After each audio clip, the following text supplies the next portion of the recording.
hakka dağla talaba.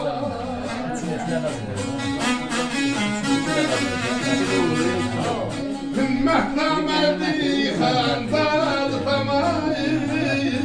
şey Ceylan ölür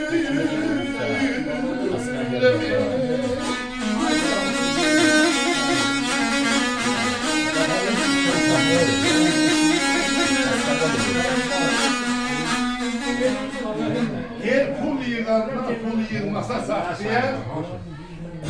Pul evler yıkanlar tamaşa Ne yaxşı bir haqqqa dağla tələb var, namərdi yıkanlar tamaşa Hər işə ağılla olarıq nail, ağılsız adamlar tez olar zahir Bir gün kilimçəmiş gələr Əzrail Əllərimizi sıxandadır tamaşa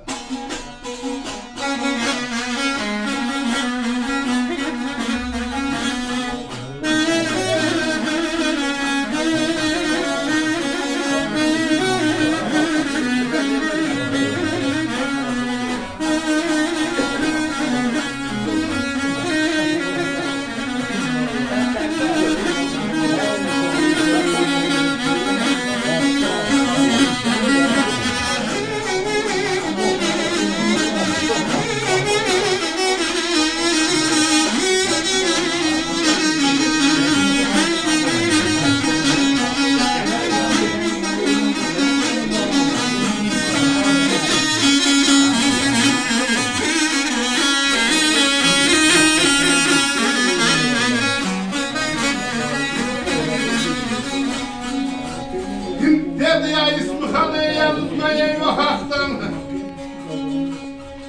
Ayet adına yıkılır olsa da düşersen tahttan ölürem ay solan solan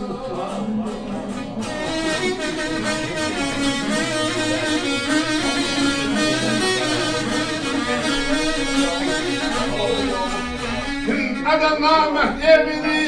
yıksın haktan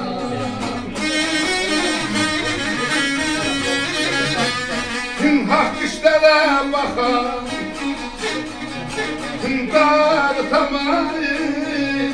şey